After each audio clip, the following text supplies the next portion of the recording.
Friday night, Carver Hawkeye Arena hosted quite possibly the wrestling match of the year between the number 3 Iowa Hawkeyes and the number 1 Penn State Nittany Lions. A lot of hype was built up to this match, a lot of talk, but enough talk. Let's go to the highlights. After the meet, Tom Brand said he still feels like his team needs to fight all 10 matches and that they're not at a full 100%. With a win over number 1, it should give them a boost of confidence to finish out the season. They will travel to Illinois to face the Illini on February 8th. I'm Shane Carney, Daily Iowan TV Sports. If you were to ask the average college football fan who produces the best NFL prospects, they might mention schools like Ohio State, Alabama, Florida, or USC.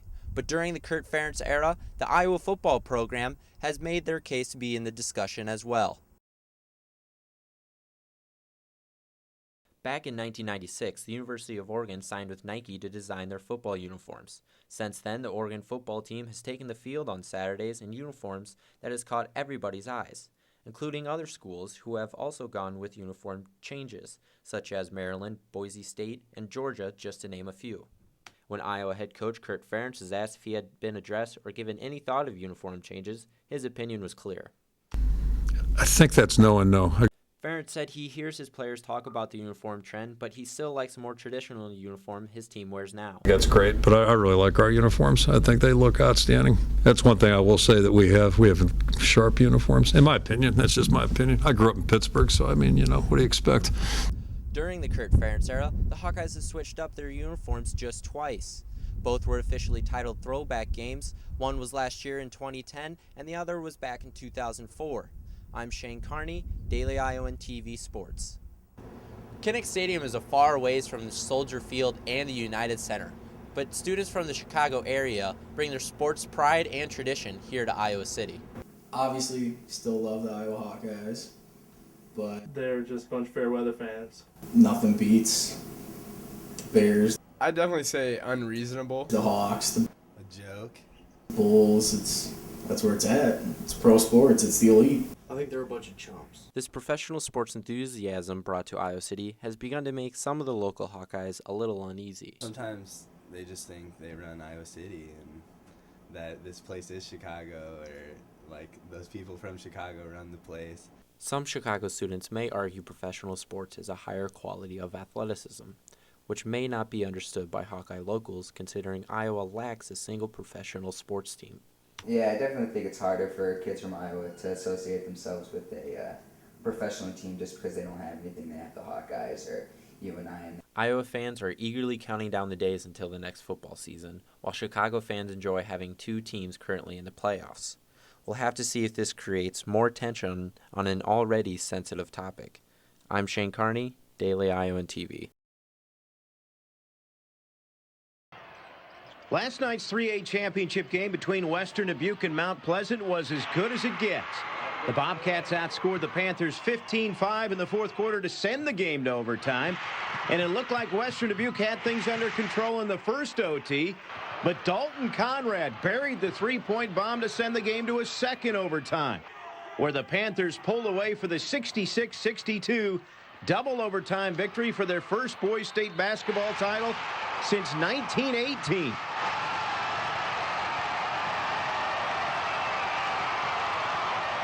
It's crazy. Like our coach, he was telling us what to do and just telling us how to fight through this, and I guess we pulled it through. We gave it 110%, especially in those overtimes. We didn't quit when we got down, we just did a great job of keep going at them, just keep giving it our all.